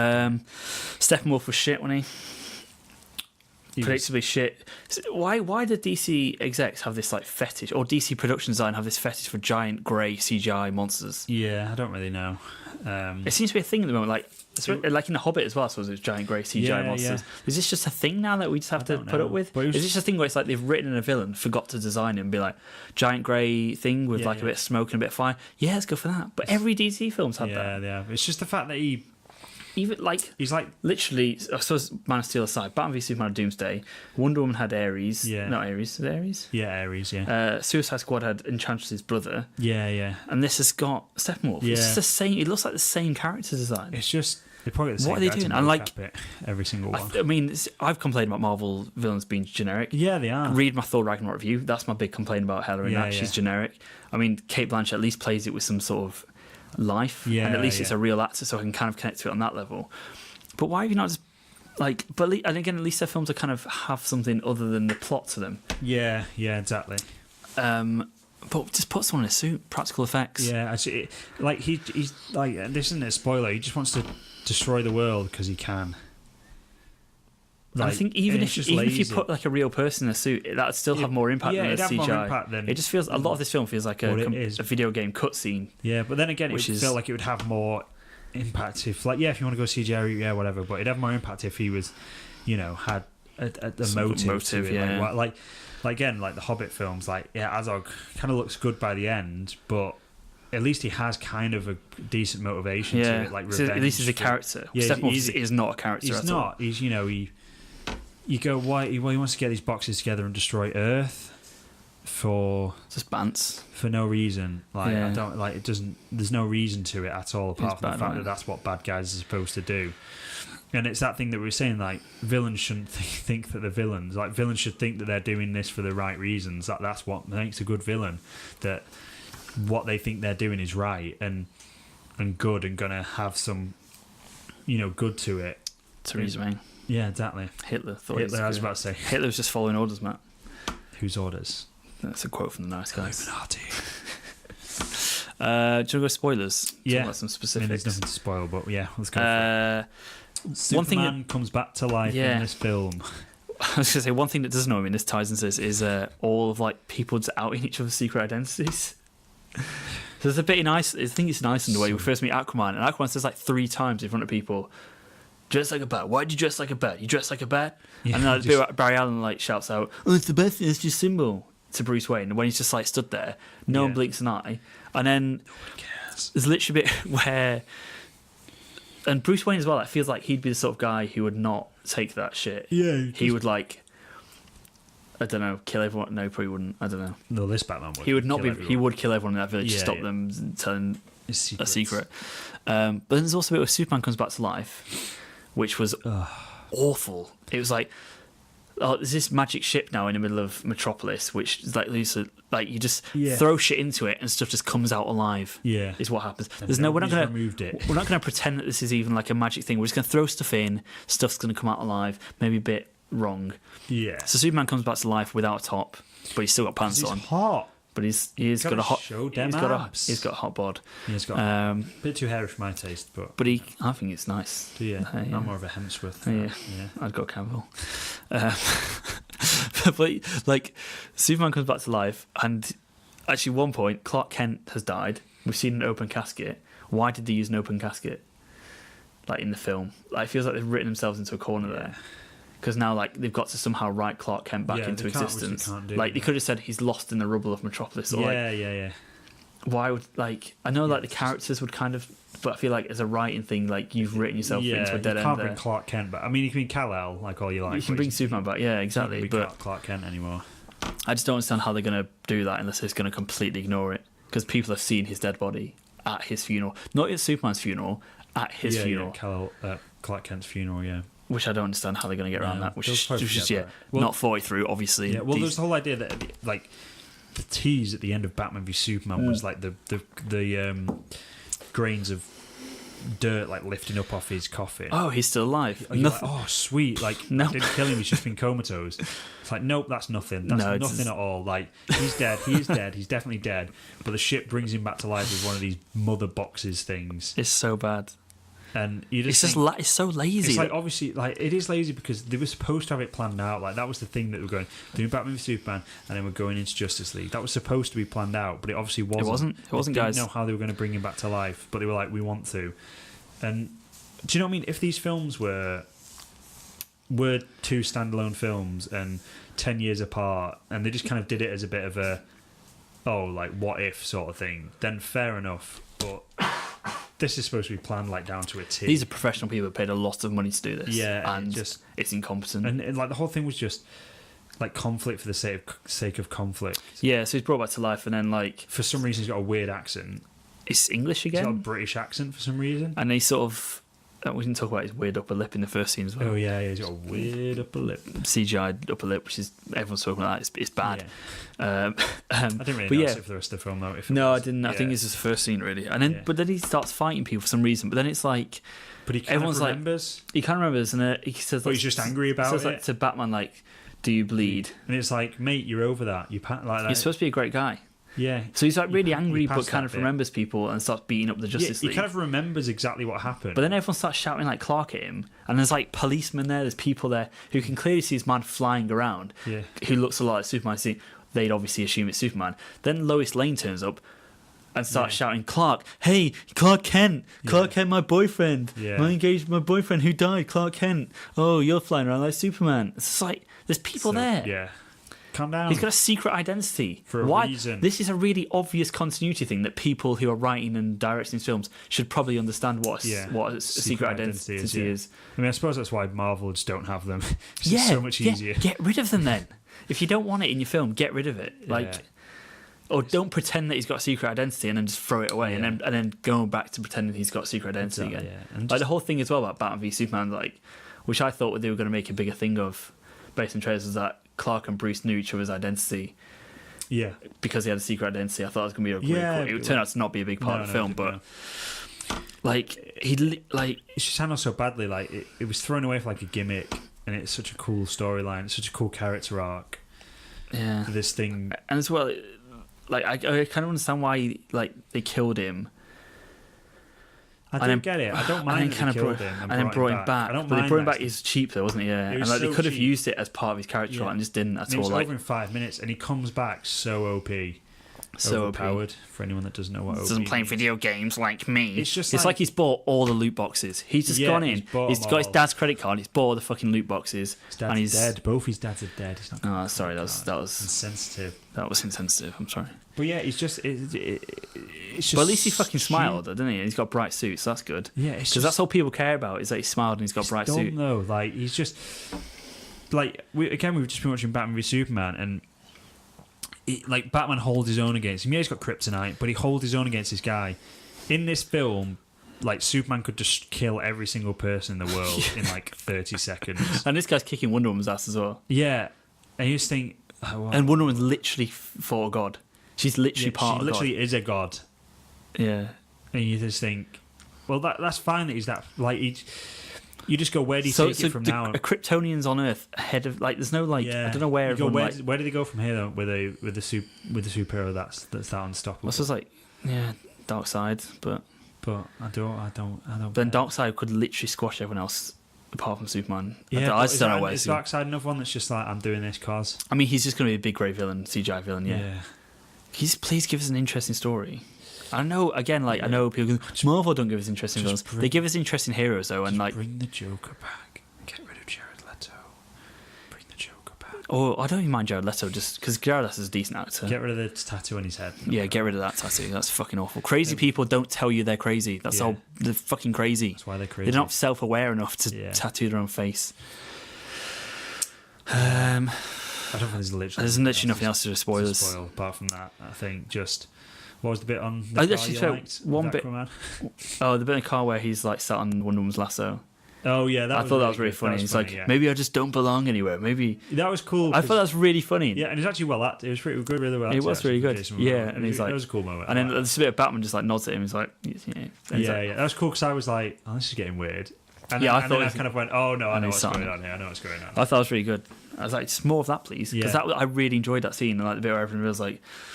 Just really freaked out by him. I quite liked Ezra Miller. I really liked it. Oh, the other bit was Ezra Miller digging the grave, and he's like, he's digging the grave, and he's like, I could do this faster, but it feels disrespectful. Yeah, it's like, I don't know how I feel about that whole bit. Really, that was weird. Digging up. Yeah, that was weird. Superman's dead body. I kind of thought what I kind of hoped would happen is they'd dig him up and he wouldn't be there. Yeah, and then he'd be living like on a farm or something, like on his own. Yeah. Lois Lane would kind of know that he's there, and his mum might know he's there. He's just living like a quiet life. Like, that would be better, surely. That would be better. And then he's just like... Grave Robin. They're just like, we need you back. And he's like, the world rejected me. Yeah. The world did this. And then, like, somebody shows him, like, people are praying for you. People are, like, crying out for you to come back. Completely isolating himself. And then he makes a choice himself to come back into the world. Surely that's a better character arc if he makes that choice rather than that choice is made for him. Yeah. It's like I was just saying, well, I can't remember if we said this now or that's a great point. In my review, about the fact that the whole... idea of Justice League was the literal quote on the posters was it you can't save the world alone. It's like, you can if you're Superman. That's literally what this film says. Can. Like they're getting their asses kicked like so bad off. Like Steppenwolf is about to destroy the world, and then Superman flies in and kicks his ass and saves the day. There's so little conflict. There's no threat. It's just he turns up and then 30 seconds later the film is over. It's just awful. It's just so stupid. Like, you've literally got that slogan on your posters. Like, has no one watched the cut of the film and gone, but guys, like, he does it on his own. I think the thing that annoys me about this film as well is it does feel like they're quite insulting to everyone. I know people like them, and I feel bad about like really ripping into them. People I like as well on Twitter and stuff and talk to quite a lot. Like really, in real life, really like people like in real life, really like them, but I just can't. I can't take them seriously anymore because they're awful. I honestly think this is below Suicide Squad. No, you're saying I don't think it is. I watched Suicide Squad yesterday, and I think this is below Suicide Squad. That's how low my honeymoon got. I was going to say, why watching Suicide Squad on your honeymoon? Because I was like flooded in the house in the Lake District. Hot tub was out of use. No, just at least it's kind of understood its characters. It underdeveloped them by a lot, but at least it understood the purpose of its characters. I had an alright time watching Suicide Squad though. I just remember like really being really disappointed. Because one thing I heard about this going in was like people said, oh, it's generic and the villain's boring, but the characters are good. And I was like, oh, okay, I can take that because a lot of Marvel films are like that. And if the action's cool... I thought the action was awful. Yeah, it wasn't. I just like a CGI mess again. Practical effects. Lord of the Rings, 15 years later, still it's fucking amazing because he used practical effects and actually went to real locations. Go to a real location. Get off the... Every part of this felt like it was filmed on a soundstage as well. I know because of it as well, but somehow it felt like it was.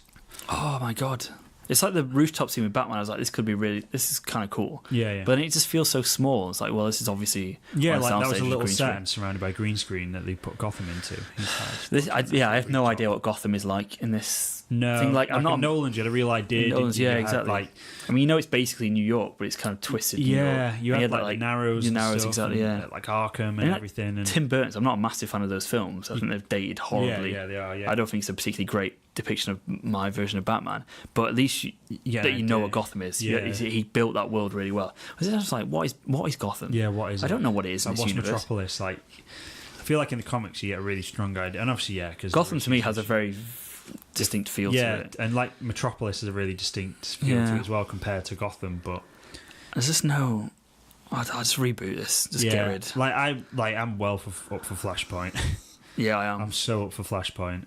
I think Wonder Woman, like, obviously, I kind of had my hopes of this because of Wonder Woman, but then you think, like, yeah, Wonder Woman there wasn't enough time between this and Wonder Woman to actually edit. So I think now I think now that this is out of the way, I kind of feel like... Yeah, but everyone liked this, so...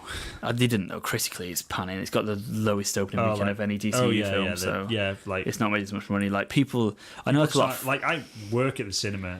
People are not coming. Well, we got on a Sunday afternoon. We think, like... Yeah, how many days after it came out? 2 days after it came out. After it came out on a Sunday afternoon, it was probably... 2 o'clock, so... 50 people in a 300-seater screen. Yeah. Yeah. I'd like to say I'm sad about that, but I'm actually not. I'm glad that audiences are starting to go, do you know what? No, we're not. The annoying thing is that people think that they don't deserve better than this when they really do. Yeah, but it feels like people are starting to, though, because, like, last Transformers didn't do well. We did do a podcast about this, didn't we, a few weeks ago? Fast and Furious didn't do that well. Like, this isn't doing that well. So you just think people finally going, do you know what? This is garbage. Good. I'm not going to watch it anymore. Yeah. Hopefully. You've got some feedback, haven't you? I do some feedback from my friends. Who should I go with first? The person that liked it or the person that didn't like it? So we end on a positive note. But then we might just have a go at him, so maybe we should go positive first. We'll go positive first. This is from my friend David. Hi, David. Who he went to see it with my other friend who's also giving me feedback, Guffers, also called David, but we call him Guffers because his name's David Guthrie. And you've got 2% on your computer left. Yeah, I know. This is going to go bad, innit? I'll read it quickly. If I have to edit this... Yeah, they went to see it together, and apparently Guffers was even angrier at the end of the film because of how much like David liked it. I don't think he liked it that much, but that would I think because usually we all turn to each other and we kind of have similar opinions, like varying degrees of the same opinion, but they kind of had opposite opinions on this. Yeah, I think because we went together with my wife, and like she fell asleep in it. Yeah, 3 times. 3 times. I looked over and she's just like, yeah, I don't care. Out of it. And she was quite a big fan of Wonder Woman, and you were like, that was just shit, and I was like, that was fucking awful. Yeah. So we all at least we're in the same spectrum. So he said, this is David, it's far from perfect, has some real flaws, especially dodgy CGI, and Superman looks like he's been stung by a bee. But, in capital letters, it was really entertaining. The plot was clear and linear, not like BVS. Which is fair enough, I suppose it did. I suppose that's what I liked. That's what I liked about Wonder Woman, I suppose. Yeah, and the characters were perfect. Disagree. Just leave some silence there. The Flash was really funny, and Wonder Woman was crickets in. Yeah, and Wonder Woman was consistently the best character. So yeah, I've heard a lot of people say about Wonder Woman. Like, I think she was so undervalued. I really liked her in Wonder Woman. I think she's fine in this film, but I don't think she's got much to do. She's not got enough to do. Yeah, no, because I thought she was brilliant in Wonder Woman. Yeah, I really liked her. Yeah, I just thought she was fantastic. Yeah, I thought Gal Gadot played it really well. She just played that role with like a really nice like optimism, charm, but also like a charm and naivety to it. And there's a really like layered performance compared to what we've seen so far. Yeah, really like nuanced like character development. Yeah, and this is just she's just there. She's there. It's like in BVS and people are like Wonder Woman's the best part. She does like 3 things. I mean, it is like I still do really like the moment where Batman's about to die and she like drops down. Yeah, no, it's cool. It's cool. The music coming in. It's cool, but again, it's not a character moment. It's an action beat, not a character moment.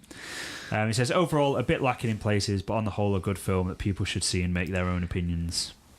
No, I agree. Everyone should make their own opinions. Yeah, I hate critics that are like, "Don't go and see it. Don't go and see it." I'm just like, "No, go and see it. Make your own mind up. Like, that's cool." I mean, to be fair, people have I've seen people talk about it and saying, "This is what I liked about it." And what are you doing? I cried twice in my life. Once when I was 7. Once when I saw Justice League. Ron Swanson, everyone.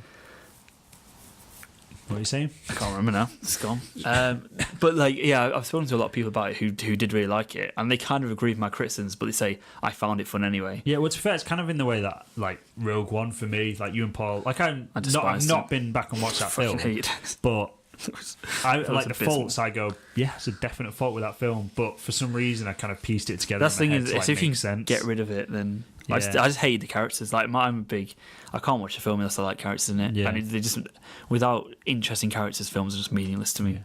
And I think like what a lot of DC fans in air quotes have like projected their own versions of these characters onto the screen. And that's kind of why they're enjoying it, because like, oh, this is my Batman, this is Superman. Yeah. And I kind of did. I like the end when they're all stood on the cliff, and I'm like, oh, that is kind of cool. It's a cool shot, but it's kind of meaningless to me because I don't the care characters about that I've seen it that in these much. films aren't the characters that I've read in comic books. Exactly. Speaking of that, should we get into Guffers' feedback? If anyone wants to, This is an essay. he needs some like. We should probably refer him to therapy for this. Yeah, because, he's very upset. Like, he's scarred. This is bad. This is the worst. If you feel like we've just ranted about this, then Jesus Christ, listen to this. I said I liked one scene in this film. Yeah. This is such a wasted opportunity. The death of Superman was wasted in BVS, but the redeeming moment for Justice League could have been the handling of the resurrection, and that was wasted. No black suit. No real reason he was mullet. brought back. Yeah, no mullet. I can't see the mullet. What about the mullet, Guff? Do you like the mullet? The whole film could have been about how the world thinks they need Superman and are powerless without him, but the banding together of the Justice League and bringing new heroes into the world and old heroes into the light. But instead, they pretty much give up dead early on and go, nah, we need Superman. And the guy who once was super careful about an alien weapon of mass destruction being a threat to mankind decides making him a zombie is a good idea. The production side of things... Batman is a fucking retard. Yeah. The production side of things is a mess. The reshoots, which are supposed to be 5 to 15% of the film, are about a quarter of the movie and are very obvious. And the reshoots seem unnecessary. BVS may have had a debatably incoherent story, but at least it had one. I never thought this film would leave me wishing I'd seen everything Zack Snyder planned for it. At least it would have... No, actually, I agree with that. Yeah, at least it would have had a true story arc. I previously wished he had naught to do with Justice League, but now I find myself one of those out there who demand a Snyder cut, which from the looks and sounds of things is a completely different film. Snyder cut. Yeah. Snyder cut. The praise I do have is that most of the characters are good. Flash is better than I expected. Cyborg was my favourite. I think Fisher played him well. Wonder Woman is still consistently the star of the show. I think he just fancies everyone, Guff. It's all the people. It's been a while for him. He's going to hate me for that. Yeah, I mean, she is quite an attractive person, isn't she? She is, yeah. I mean, the whole group are quite... They're all good looking. Yeah. I mean, Ezra Miller's a bit funny looking, but... Yeah, Ezra Miller's a bit of the run. Yeah. But... Superman, despite having a bad story and terrible CGI, has portrayed the inspirational way the comics have always wanted him to be. However, because of the bad handling of the story BVS set up, it feels artificial and doesn't carry as much emotion as they think it does. That's exactly my problem with it. However, from now on, maybe we'll get some Superman movies that feel more like the comics.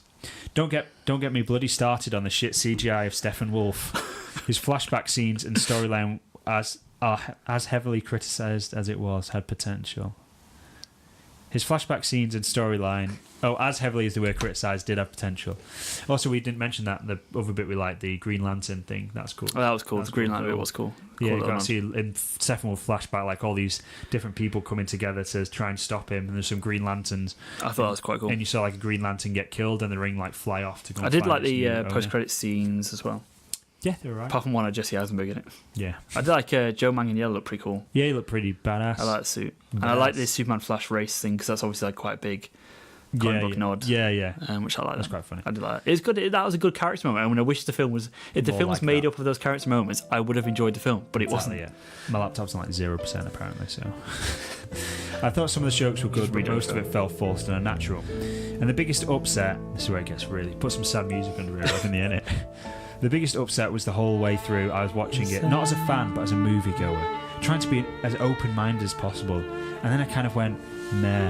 But then I saw the whole Justice League looking triumphant on a hill at the end. Instead of feeling hopeful and triumphant like Warner Brothers wanted me to feel, I felt like the hardcore DC fan inside of me wake up.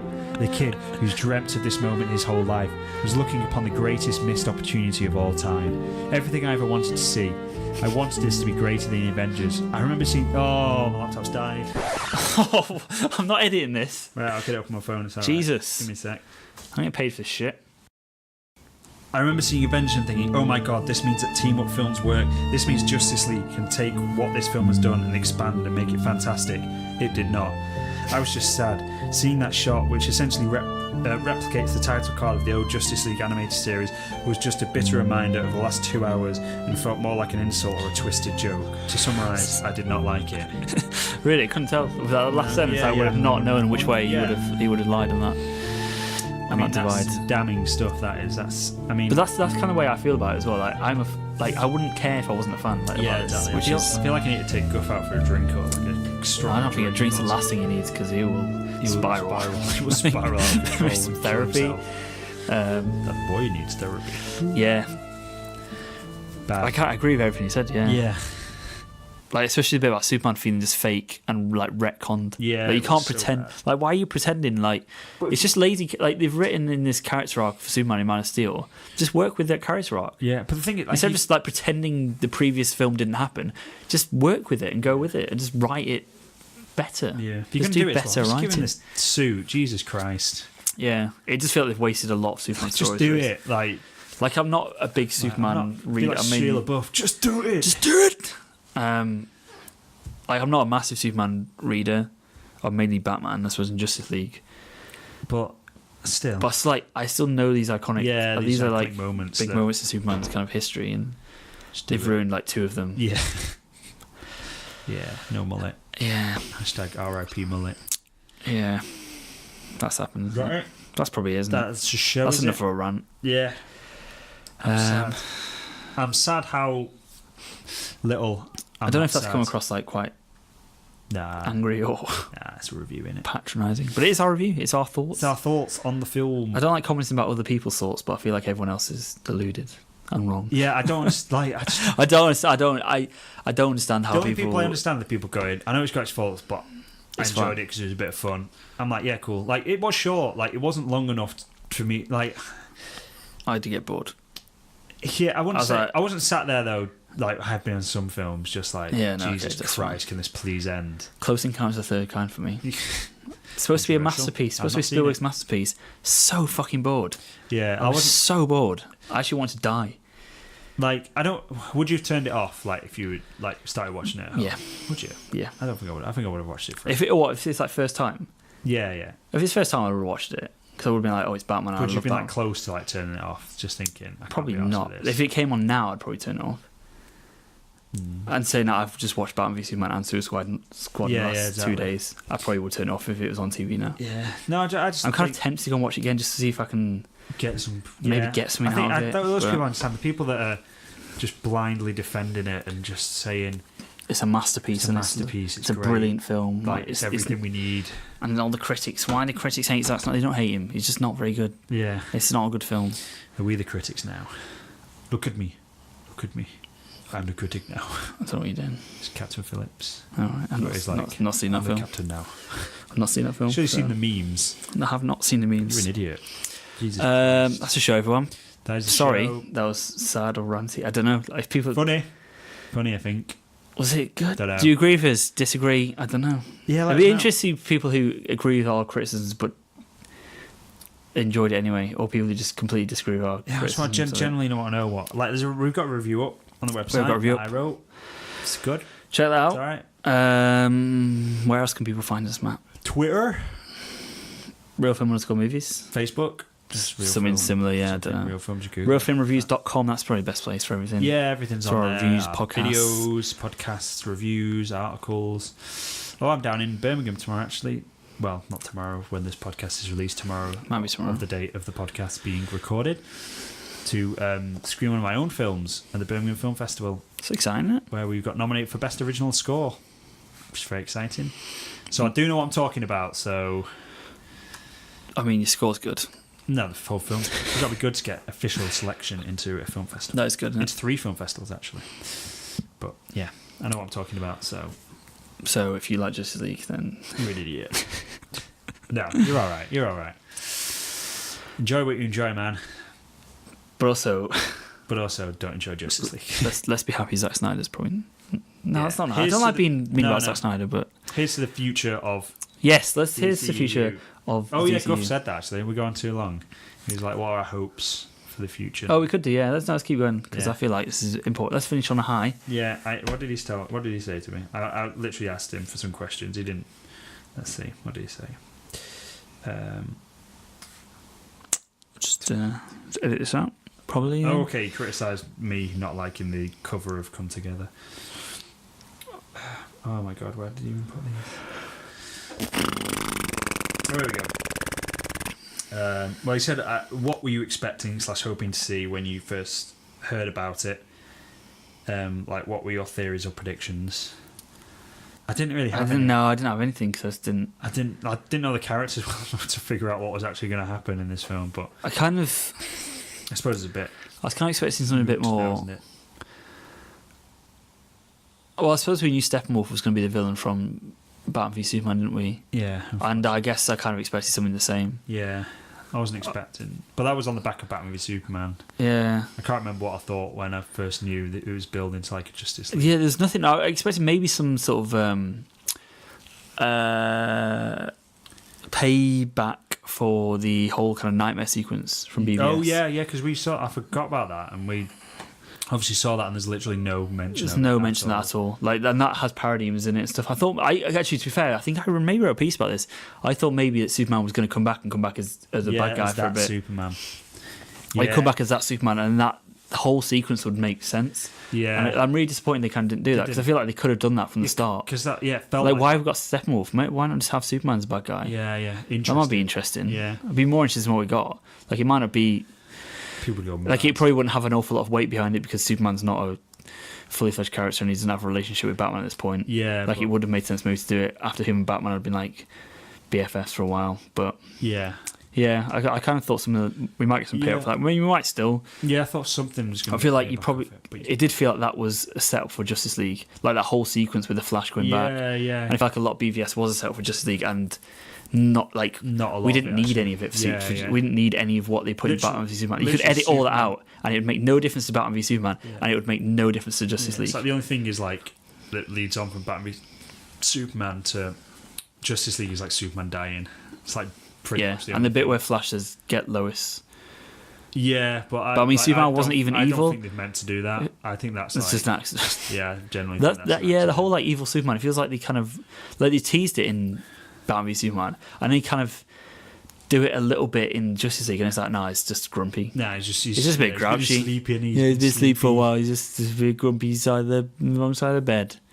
Drawing high anyway. Yeah. Okay. So, what are your hopes going forward in the DCU / how pups they fix it? Which I'm assuming means how does do. I think like if people want out, Flashpoint's obviously a good point. Like if you were to want a Flashpoint, I'm generally running a Flashpoint. Right about. Or to be honest, if they just even recast people who want out, like Ben Affleck obviously wants out. If he, like, I'd really love Ben Affleck to stay in and do some stuff creatively, like writing, directing. But if he doesn't want part of it, get him out. I just think it needs. Just get someone else in. I think the whole thing just needs to be gone for in the bin. But like, because like it would just be too. I know. Like, there's like Flashpoint as well. You could be selective. And exactly. Yeah, I don't feel that. But I don't trust them to do Flashpoint cleverly because clearly they can't write a coherent because it's script. just sad that like. Man of Steel was good. Wonder Woman was good. Well, to be fair, you could Flashpoint back to end of Man of Steel. Wonder Woman still happened. Yeah. The first Wonder Woman film. Exactly. So that still happened. Yeah. Exactly. Henry Cavill's still Superman. It just makes like you could have flashback back, and you could flashback maybe Bruce Wayne dies. Yeah. And early on, like maybe in Flashpoint. Like causes something. Bruce Wayne dies during the Metropolis thing. Nightwing takes over. Like, yeah, you can retcon kind of whatever you want. Yeah, I kind of wish. Like I said, I really wish they don't retcon Ben Affleck because I really like him. He wants out though, doesn't he? I think he wants out, so you might as well let him go. Yeah. What kind of did like about this was like Superman, like there's colour in the film, which is quite nice. Yeah. Like Superman. Looked like he kind of wanted to be there. Yeah, at the end. Yeah. And like his little joke with the Flash at the end, where he's like, "Oh, if you lose, you're out off the team and stuff." Like, yeah, he clearly was like a leader of this team at the end. Yeah. Which I thought was really cool. That'd be good to see. I want to see more Superman films because we've had like from my generation as well. Like our generation, we've seen the definitive Batman film, like The Dark Knight. I don't think anyone's going to beat that. It's done, isn't it? I mean, I will when I make my Batman film. But that's not our generation. That'll be the next generation. Yeah, true. I'd love to see Bat Reeves' noir detective Batman film. Yeah. I'd love to see kind of what Marvel did, like, and compared to Marvel, but just like different, thematically, just different films. Like, let's do a detective noir Batman film, do a really dark Batman film, or either do something like a wacky Batman film. I don't because we've not really seen a detective Batman film. Like I suppose like Dark Knight's like a thriller. Yeah, I'd love to see like a mystery, like a Long Halloween sort of thing. Yeah, definitely. Yeah, for him, not, like it doesn't always have to be some big mental villain. Go comic book accurate. Like do like a really inspirational Superman thing. It doesn't need to be grounded. Yeah, do it totally like do like it's a really inspirational Superman story. Like, yeah, I think that's where they're going now, isn't it? With that, with Flashpoint could be really cool if it's done well, but I feel like it takes like a lot of good writing to do that well. Yeah, which I don't have the faith in anyone involved to do that. To be honest, like maybe Nolan could probably write a Flashpoint story because he'd make sure it makes sense and he'd go back and check it and stuff. Yeah, he'd actually reread his script. Yeah, reread it, make sure it makes sense. That'd be good. Aquaman, I'm not really that fussed. Like, I don't care enough to really comment on that. No, I just don't. Like DCU as a whole, it's such a shame because there is some good stuff in there, but I feel like now, however far they go, I'm always going to look back on these ones and be like, this was disappointing. Do you know if it's like this one is like film, the big shot, wasn't it? Like, yeah, this feels like they've gone big. Like their logo is all in. It's like, I feel like you've gone in, you've lost everything. Yeah, you're like, going home at 7 o'clock, yeah, mate. Yeah, you've put like 3 million in and you come out with nothing, mate. Yeah, that's what I kind of feel like with these. Like, it feels like they have ruined that moment to be like, this is the moment of Justice League got together. You've had that moment now. Like that moment's not going to happen again. Yeah, it's like Age of Ultron when the Avengers get together. It's like, oh yeah, there's some cool there's cool moments at the end of Age of Ultron, but we've already seen them fight together. It's never going to have that same impact as the first time you saw that. When they were all stood like in New York. It has the Avengers in music. New York, yeah, and it spins round them. You're just like, you're just like grinning like a little kid. And you're like, this is sweet. Whereas this was just like, okay. And like we get that with like Star Wars as well. Like, do you know the first time like Rey did the blue lightsaber and stuff? Yeah, you're exactly. like, oh, yes. They did it really well. Yeah. Yeah, it feels like with Justice League now, it's just going to be like, well, yeah. I just don't understand why they release these films. I know there's like a lot of pressure on them, but I mean, that's like creatively they don't care. No one sets out to make a bad film. Like, no one does that. Everyone does it with the best intentions, and yeah, maybe your intentions are to make money from a thingy point of view. But like, as a filmmaker, whatever you are, I think genuinely you do try and set out to make a good film. I mean, what you think is a good film obviously varies, but because you know what I mean. Like, generally you're getting your paycheck whether the film bombs or not. So you're not making any money on the back. I mean, obviously you might work with the people again if it's successful or whatever, but you know, generally you've got your paycheck, you've done your job. You know, if it makes money, awesome. If it doesn't, yeah, it's sad, but you still get your paycheck. So I feel like everyone tries to make a good film. No one sets out to make a bad film. No one sat there, you know, going, oh, should we line this shot up like this because we can put it in the trailer and, you know, that's going to make more people watch the film. But I think the studios obviously have there's so much interference in this. It's just stupid, and it's not even like in a good way. Like, Kevin Feige obviously controls everything at Marvel, but I feel like he knows exactly what he's doing. He knows what he wants to do. He's genuinely good at it. Yeah. I feel like whoever's in charge of whatever's going on at DC, which has been like 3 different people. It's supposed to have been Jeff Johns. Jeff Johns. Go like, what's he? Was a bit. He's a comic book writer, isn't he? Yeah, I know who he is, but all right. What is he actually fucking doing? Like, yeah, like because like every Marvel thing you see, Kevin Feige's come out saying, "This is what we're doing. This is what we're doing." Like, what? Like, I've not I heard this thing when Jeff Johns took over. Everyone was like, "Oh my god, he's going to be the Feige." But then he's like, since he not heard anything about him. But then Zack Snyder's also supposed to be kind of guiding it. And it feels like I'm kind of glad that this team of people is kind of being shuffled out. Yeah, because they've made a fucking mess of it. And even if you're the biggest fan of these films, you can't deny that these films aren't as good as they could be, aren't messy, and aren't as good as they should be. Should be, yeah, definitely. And I suppose like Joss Whedon's kind of on board. Like, it looks like they've got Joss Whedon on. Like, he does a bit of this. He's doing Batgirl. Yeah, maybe they've got, like, with the money and the talent they've got on board, they should be better. Joss Whedon did a lot of consulting as well for some of the Marvel stuff in Phase 2, I think. So yeah, he was on board. He did like some. I think he did a lot of some Thor: The Dark World as well, didn't he? So yeah, just get someone like in charge who knows what they're doing. And that's kind of what I was hoping like Ben Affleck would be part of that. Don't know, does he? Once out. Matt Reeves could probably do it. He did a trilogy or 2 or 3, didn't he? I don't know. 2 of Apes, yeah. 2 of Apes. I'm kind of optimistic because I feel like this is the end of the. This is the end of them trying to find out what they want to do, and now they kind of know. Hopefully, they kind of know what they want to do. Yeah. That's it. We already did all the stuff, didn't we? Yeah, find us on places and things. Share it around. Below. Yeah, share it around. Guffers. Yeah, guff. Only just liking our page. Like the page. Yeah. Share this in a year and a half, won't he? Yeah, probably, yeah. Little fanny. Bye. Bye.